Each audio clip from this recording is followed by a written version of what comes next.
ವಿಶೇಷ ಚೇತನರ ಕೌಟುಂಬಿಕ ಜೀವನದ ಅನುಭವ, ಶಿಕ್ಷಣ, ಉದ್ಯೋಗ, ಸ್ವಾವಲಂಬನೆ, ಸಾಧನೆ ವಿಚಾರ ವಿನಿಮಯ, ಸಮುದಾಯ ಮತ್ತು ಸರ್ಕಾರದಲ್ಲಿರುವ ಪುನರ್ವಸತಿ ಅವಕಾಶಗಳನ್ನು ಬಳಸಿಕೊಂಡು ಸಾಮರಸ್ಯ ಸಹಬಾಳ್ವೆಯೊಂದಿಗೆ ಬದುಕನ್ನು ಹಸನಾಗಿಸಿಕೊಂಡು ಇತರರಿಗೆ ದಾರಿದೀಪವಾಗುವ ಕಾರ್ಯಕ್ರಮವೇ ದಿವ್ಯಾಂಗ ದೀಪ್ತಿ.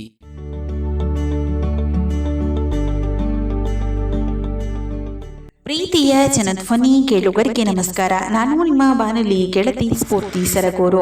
ಕೇಳುಗರ ಪ್ರೀತಿಯ ಜನಧ್ವನಿ ಕೇಳುಗರಿಗೆ ನಮಸ್ಕಾರ. ನಾನು ನಿಮ್ಮ ಬಾನುಲಿ ಗೆಳತಿ ಸ್ಫೂರ್ತಿ ಸರಗೂರು. ಕೇಳುಗರ ದಿವ್ಯಾಂಗ ದೀಪ್ತಿ ಕಾರ್ಯಕ್ರಮಕ್ಕೆ ಆತ್ಮೀಯವಾದ ಸ್ವಾಗತ. ಕೇಳುಗರ ದಿವ್ಯಾಂಗ ದೀಪ್ತಿ ಭರವಸೆಯ ಬೆಳಕು, ವಿಶೇಷವಾಗಿ ಶ್ರವಣ ದೋಷ ಮಗನ ಸಮಸ್ಯೆ ಕುರಿತು ನಮ್ಮ ಜೊತೆ ಮಾತನಾಡಲಿದ್ದಾರೆ ಎಚ್.ಡಿ. ಕೋಟೆ ತಾಲೂಕಿನ ಆನೆಮಳ ಹಾಡಿಯ ಶ್ರೀಯುತ ಕರಿಯಪ್ಪ ರವರು. ಬನ್ನಿ ಅವರನ್ನ ಕಾರ್ಯಕ್ರಮಕ್ಕೆ ಸ್ವಾಗತಿಸೋಣ. ಹಾಗೆ ಅವರ ಒಂದು ಮಗನ ಪರಿಸ್ಥಿತಿ ಬಗ್ಗೆ ಅವರಿಂದಲೇ ಒಂದಷ್ಟು ಮಾಹಿತಿಯನ್ನ ತಿಳಿಯೋಣ. ಸರ್, ಕಾರ್ಯಕ್ರಮಕ್ಕೆ ಆತ್ಮೀಯವಾದ ಸ್ವಾಗತ. ನಮಸ್ಕಾರ. ನಮಸ್ಕಾರ.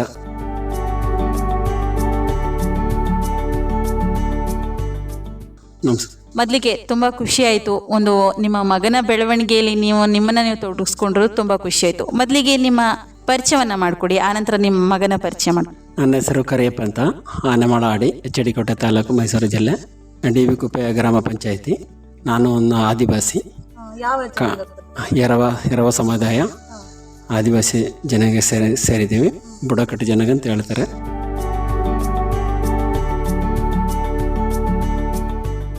ಮತ್ತು ನಮ್ಮ ಹುಡುಗನ ಸಮಸ್ಯೆ, ಅವನ ಹೆಸರು ಚಾಯ್ನಾಥು.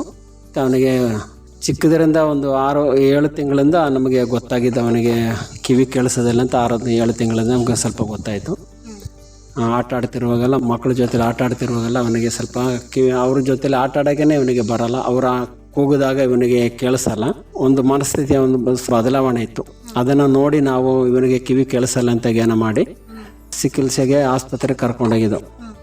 ಆಸ್ಪತ್ರೆಗೆ ಫಸ್ಟು ಸರಗೂರು ಆಸ್ಪತ್ರೆಗೆ ಕರ್ಕೊಂಡೋಗಿದ್ದು. ಅಲ್ಲಿ ಕಿವಿದು ಇಯರಿಂಗು ಇದಕ್ಕೆ ನಾವು ತೋರಿಸಿದ್ದು, ಡಾಕ್ಟ್ರಿಗೆ ತೋರಿಸಿದಾಗ ಅವರು ಸ್ವಲ್ಪ ಕೇಳಿಸಲ್ಲ ಅಂತ, ಒಂದಕ್ಕೆ ತುಂಬ ಕೇಳಿಸಲ್ಲ, ಒಂದು ಕಿವಿಗೆ 99.9 ಸ್ವಲ್ಪ ಕೇಳಿಸ್ತಾ ಇದೆ ಅಂತ ಹೇಳಿದರು. ಆಗ ನಾವು ಅವರು ಅಲ್ಲಿಂದ ಚೀಟಿ ಕೊಟ್ಟು ನಮಗೆ ಮೈಸೂರು ಗಂಗೋತ್ರಿಗೆ ಹೋಗಿ ಅಲ್ಲಿ ಟೆಸ್ಟ್ ಮಾಡಿಸಿ, 2 ಸರಿ ಹೋಗಿ ಟೆಸ್ಟ್ ಮಾಡಿಸಿ ಅಲ್ಲಿಂದ ಸರ್ಟಿಫಿಕೇಟ್ ಕೊಟ್ಟಿದ್ದಾರೆ. ಆ ಸರ್ಟಿಫಿಕೇಟ್ ನಂತರ ನಾವು ಪುನಃ ಸರಗೂರಿಗೆ ಬಂದು, ನಮಗೆ ಅದಕ್ಕೆ ಗಂಗೋತ್ರಿಲಿ ಹೋದಾಗ 40,000 ರೂಪಾಯಿ ಹೇಳಿದರು. ನಮ್ಮ ಹತ್ರ ನಾವು ಕೂಲಿ ಮಾಡೋರು, ಅದನ್ನು ನಮ್ಮ ಹತ್ರ ದುಡ್ಡು ಇರಲಿಲ್ಲ. ಅದಕ್ಕೆ ನಾವು ಸಹಾಯವಾಗಿ ನಮಗೆ ಸ್ವಾಮಿ ವಿವೇಕಾನಂದ ಆಸ್ಪತ್ರೆಯಿಂದ ಸರಗೂರು ಅವ್ರ ಕಡೆಯಿಂದ ಸ್ವಲ್ಪ ನಮಗೆ ಸಹಾಯ ಆಗಿತ್ತು. ಆ ಹುಡುಗನಿಗೆ ಒಂದು ಮಿಷಿನನ್ನು ಕೊಡಿಸಿದರು ಕಿವಿಗೆ. ಅದರಿಂದ ಸ್ವಲ್ಪ ಹುಡುಗನಿಗೆ ಸಂತೋಷವಾಯಿತು. ಓದಲಿಕ್ಕೆ ಮಾಸ್ಟರ್ಗಳು ಪಾಠ ಮಾಡೋದಕ್ಕೆ, ಅದಕ್ಕೆ ಕೇಳೋದಕ್ಕೆಲ್ಲ ಸಂತೋಷ ಆಯಿತು. ಮೊದಲು ಮಾಸ್ಟರ್ಗಳು ಅವನ ಮುಂದುಗಡೆ ಕುಳಿಸ್ಕೊಂಡು ಪಾಠ ಮಾಡ್ತಿದ್ದರು. ಅವನ ಮುಂದುಗಡೆ ಬೇಜಲ್ಲಿ ಕುಳಿಸ್ಕೊಂಡು ಅವ್ರಿಗೆ ನಾವು ಮಾಸ್ಟರ್ಗಳಿಗೆ ಹೇಳಿದೋ, ಇವನಿಗೆ ಕಿವಿ ಕೇಳಿಸೋದಿಲ್ಲ ಇಂತೆಲ್ಲ ಹೇಳಿದೋ.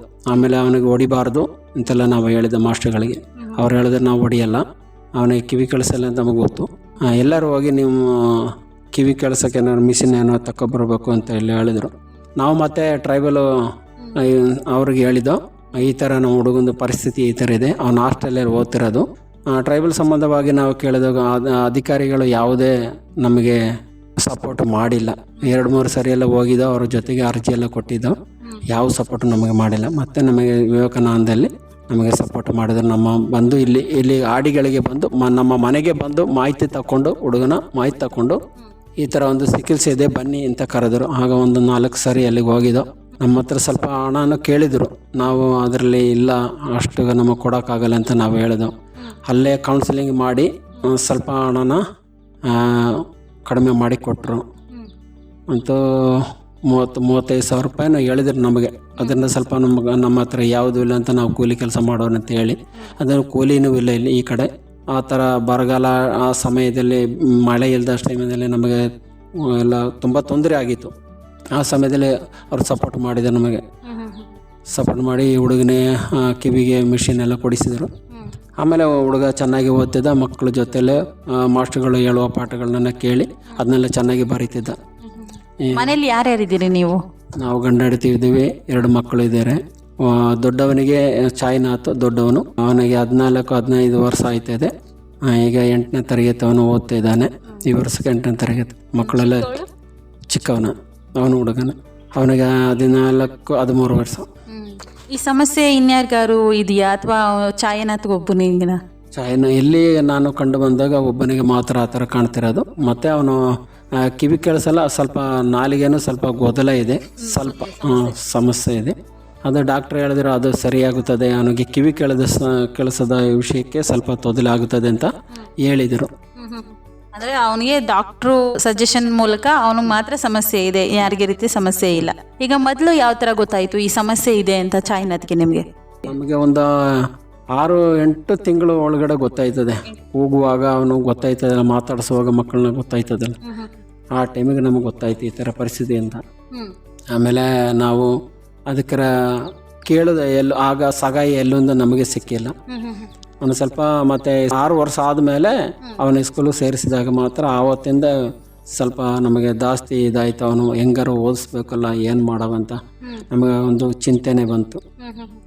ಅವನು ಆ ಥರ ಬಿಟ್ಟರೆ ಸರಿಯಾಗಲ್ಲ, ಮಕ್ಕಳು ಓದಬೇಕಂತ ನಮಗೊಂದು ಆಸಕ್ತಿ ಇತ್ತು. ಓದ್ತಿದ್ದೇವೆ ಈಗ ಹುಡುಗರನ್ನ. ಚೆನ್ನಾಗಿದ್ದಾನೆ ಈಗ. ಮತ್ತು ಆ ಮಿಷಿನ್ಗಳು ಕಂಪ್ಲೇಂಟ್ ಆಗಿ ಹುಡುಗ ಈಗ ಅದನ್ನು ಆಗ್ತಾ ಇಲ್ಲ, ಪುನಃ ಅದೇ ರೀತಿ ಆಗಿದೆ. ಈಗ ನೀವು ಬಂದಿದ್ದೀರಿ, ನಮ್ಮ ಮನೆಗೇ ಬಂದಿದ್ದೀರಿ, ಇದರ ವಿಷಯದಲ್ಲಿ ಮಾತಾಡೋ ಅಂತ ಬಂದಿದ್ದೀರಿ. ತುಂಬ ಸಂತೋಷ ಆಗಿದೆ. ಇನ್ನೂ ಆ ಹುಡುಗನಿಗೆ ಕೊಡಿಸಿ ಅವನು ಆ ಲೈಫಲ್ಲಿ ಇನ್ನೂ ಸ್ವಲ್ಪ ಓದಿ ಎಜುಕೇಷನಲ್ಲಿ ಸ್ವಲ್ಪ ದೊಡ್ಡದಾಗಿ ಅವನು ದೇಶದ ಒಂದು ಪ್ರಜೆ ಆಗಲಿ ಅವನು. ನಮಗೆ ನೀವು ಬಂದದ್ದಕ್ಕೆ ಸಂತೋಷವಿದೆ. ಇನ್ನು ಮುಂದೆ ಯಾರಿಗ ಇದೇ ಥರ ಇರೋವರಿಗೆ ಸ್ವಲ್ಪ ಸಪೋರ್ಟ್ ಮಾಡಿ. ಖಂಡಿತ ಅದನ್ನು ಗುರುತಿಸುವಿಕೆ ನಮ್ಮ ಕೆಲಸವಾಗಿರುತ್ತೆ. ಈ ನಿಟ್ಟಿನಲ್ಲಿ ನಾವು ಕೂಡ ಪ್ರಯತ್ನವನ್ನು ಮಾಡ್ತೀವಿ.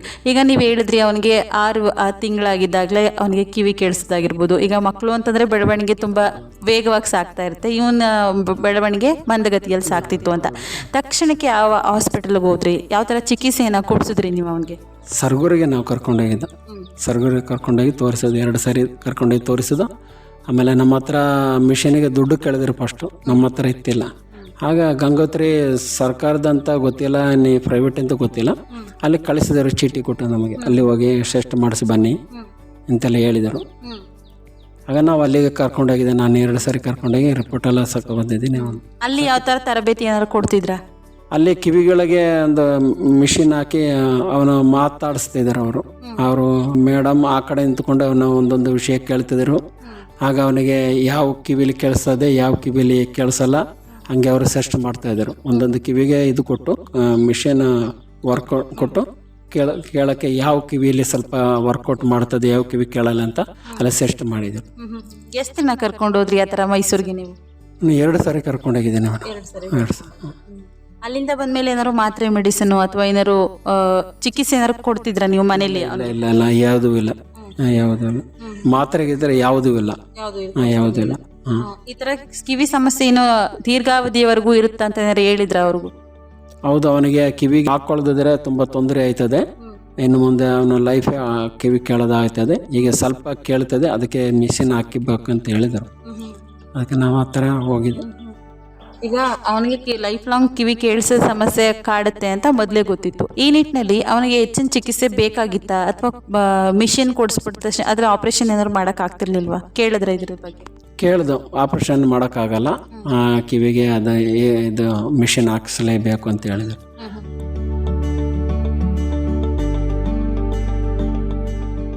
ಈಗ ಸ್ವಾಮಿ ವಿವೇಕಾನಂದ ಹಾಸ್ಪಿಟಲು ಮಿಷಿನ್ ಎಲ್ಲ ಕೊಡ್ತು ಅಂತ ಹೇಳಿದ್ರೆ ಹೆಂಗ್ ಪರಿಚಯ ಆಯಿತು ನಿಮಗೆ ಮೊದಲಿಗೆ?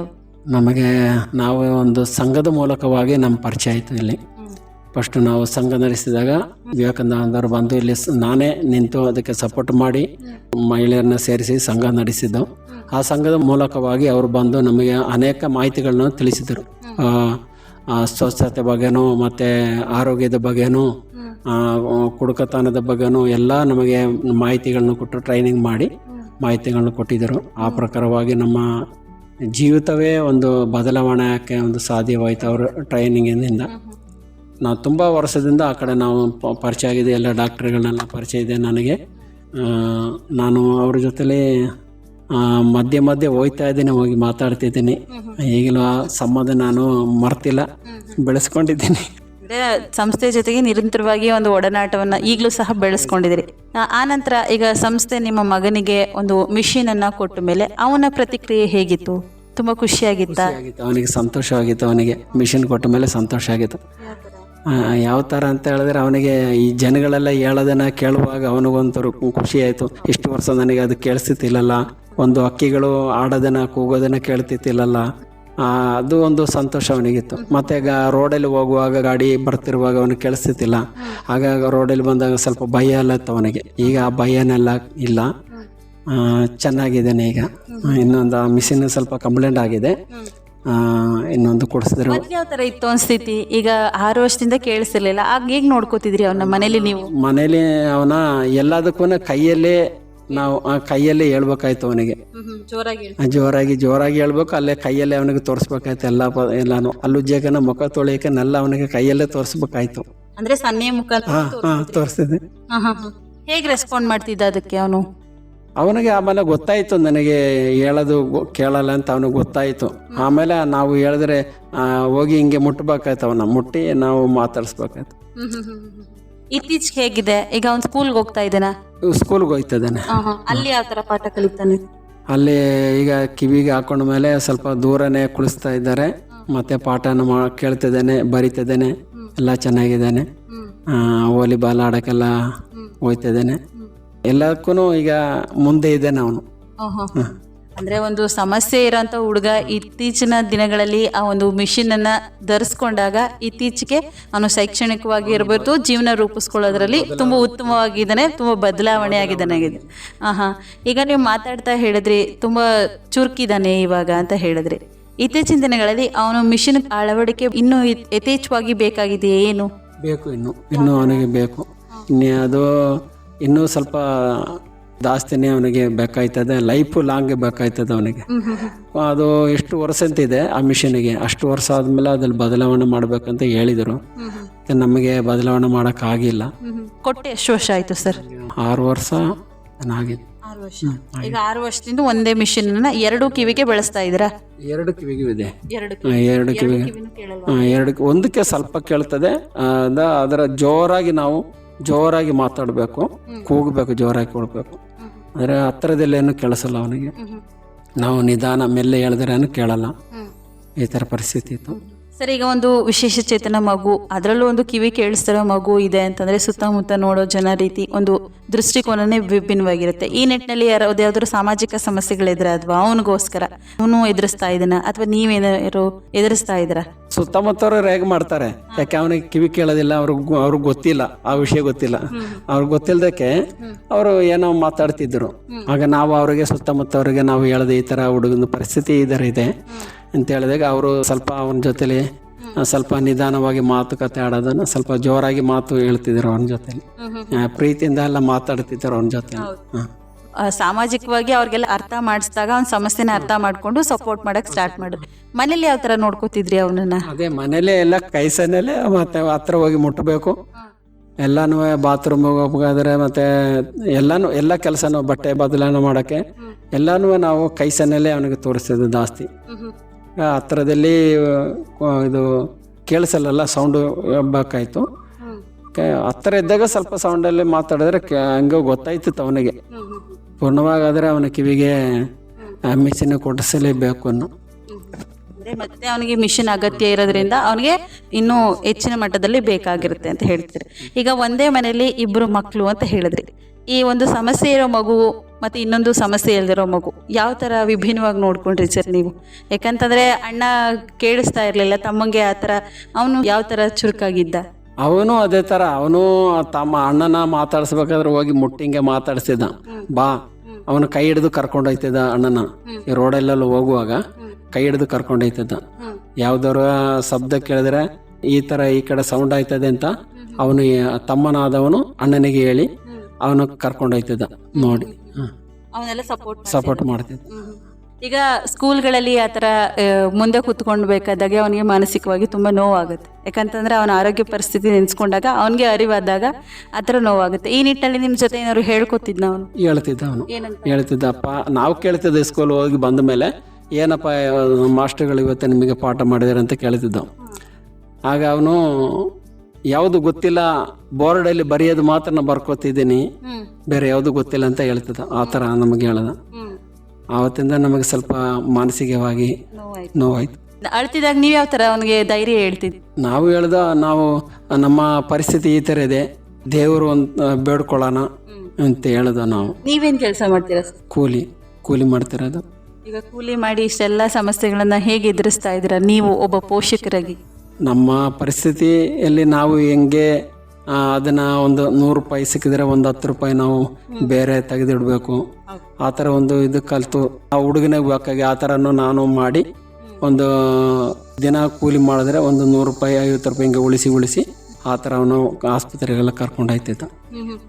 ಅಂದರೆ ನೀವು ಕೂಲಿ ಮಾಡೋದ್ರಿಂದ ಆ ಒಂದು ಸ್ವಲ್ಪ ಮಟ್ಟದ ಹಣವನ್ನು ಉಳಿಸಿ ಅವನ ಚಿಕಿತ್ಸೆಗಾಗಿ ಖರ್ಚು ಮಾಡ್ತಿದ್ರಿ, ಇನ್ನೂ ಕೂಡ ಆ ಥರ ಖರ್ಚು ಮಾಡ್ತಾ ಇದ್ರಿ. ಇದನ್ನೆಲ್ಲ ನೋಡಿದಾಗ ಏನನ್ಸುತ್ತೆ ನಿಮಗೆ? ಯಾವ ಥರ?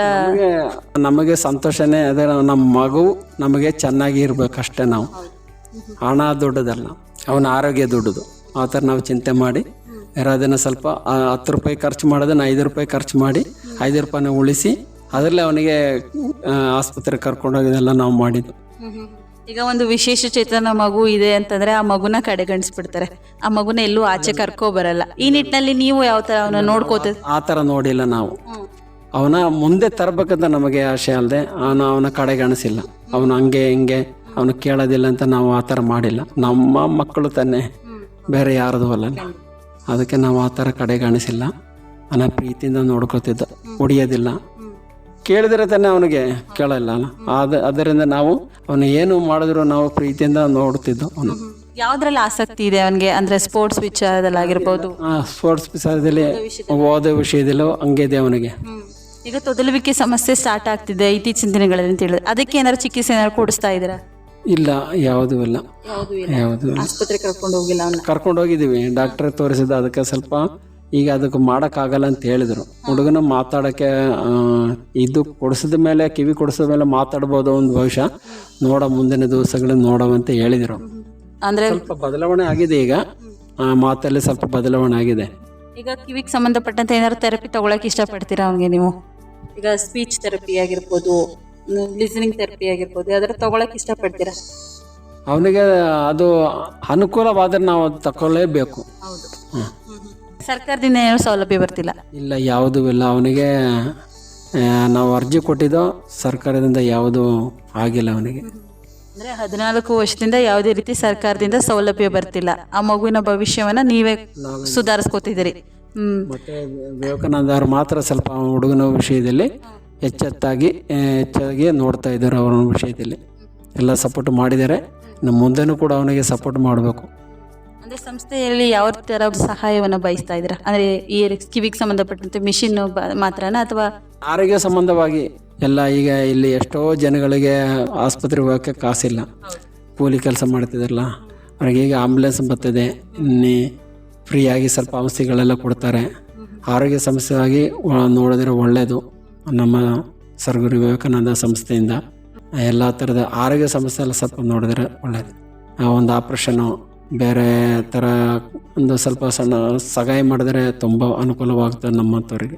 ತುಂಬ ಖುಷಿ ಆಯಿತು ಸರ್. ಇಷ್ಟೊತ್ತು ನಿಮ್ಮ ಮಗನ ಬೆಳವಣಿಗೆಯಲ್ಲಿ ನೀವೆಷ್ಟು ತುಂಬ ಪರಿಶ್ರಮದಿಂದ ಕೆಲಸ ಮಾಡ್ತಾ ಇದ್ದೀರಿ ಅನ್ನೋದ್ರ ಬಗ್ಗೆ ತುಂಬ ಸಾಕಷ್ಟು ಮಾಹಿತಿಯನ್ನು ಹಂಚಿಕೊಂಡಿದ್ದಕ್ಕೆ ನಮ್ಮ ಪರವಾಗಿ ಹಾಗೂ ಕಾರ್ಯಕ್ರಮದ ಪರವಾಗಿ ಧನ್ಯವಾದಗಳು. ನಿಮಗೂ ಕೂಡ ಇಲ್ಲಿ ಬಂದು ಈ ಮಾಹಿತಿಗಳನ್ನು ಕಲೆಕ್ಟ್ ಮಾಡಿ ಹುಡುಗನಿಗೆ ಆಸ್ಪತ್ರೆಯಿಂದ ಏನು ಸೌಲಭ್ಯ ಇದೆ ಅದನ್ನು ನೀವು ನಮಗೆ ತಿಳಿಸ್ಕೊಟ್ಟಿದ್ದೀರಿ.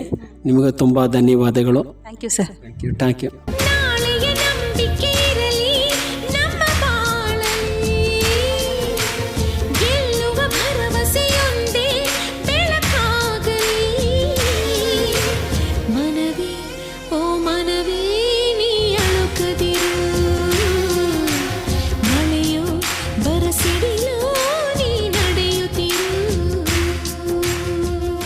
ಕೇಳುಗರೆ, ಕೇಳಿದ್ರಲ್ಲ ಇಷ್ಟೊತ್ತು ನಮ್ಮ ಒಂದು ದಿವ್ಯಾಂಗ ದೀಪ್ತಿ ಕಾರ್ಯಕ್ರಮದಲ್ಲಿ ಶ್ರವಣ ಸಮಸ್ಯೆ ಕುರಿತು ನಮ್ಮ ಜೊತೆ ಮಾತನಾಡಿದವರು HD ಕೋಟೆ ತಾಲೂಕಿನ ಆನೆಮಳ ಹಾಡಿಯ ಶ್ರೀಯುತ ಕರಿಯಪ್ಪರವರು.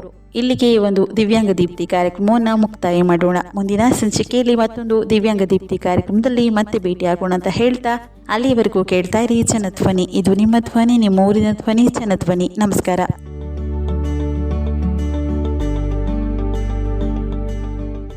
ವಿಶೇಷ ಚೇತನರ ಕೌಟುಂಬಿಕ ಜೀವನದ ಅನುಭವ, ಶಿಕ್ಷಣ, ಉದ್ಯೋಗ, ಸ್ವಾವಲಂಬನೆ, ಸಾಧನೆ ವಿಚಾರ ವಿನಿಮಯ, ಸಮುದಾಯ ಮತ್ತು ಸರ್ಕಾರದಲ್ಲಿರುವ ಪುನರ್ವಸತಿ ಅವಕಾಶಗಳನ್ನು ಬಳಸಿಕೊಂಡು ಸಾಮರಸ್ಯ ಸಹಬಾಳ್ವೆಯೊಂದಿಗೆ ಬದುಕನ್ನು ಹಸನಾಗಿಸಿಕೊಂಡು ಇತರರಿಗೆ ದಾರಿದೀಪವಾಗುವ ಕಾರ್ಯಕ್ರಮವೇ ದಿವ್ಯಾಂಗ ದೀಪ್ತಿ.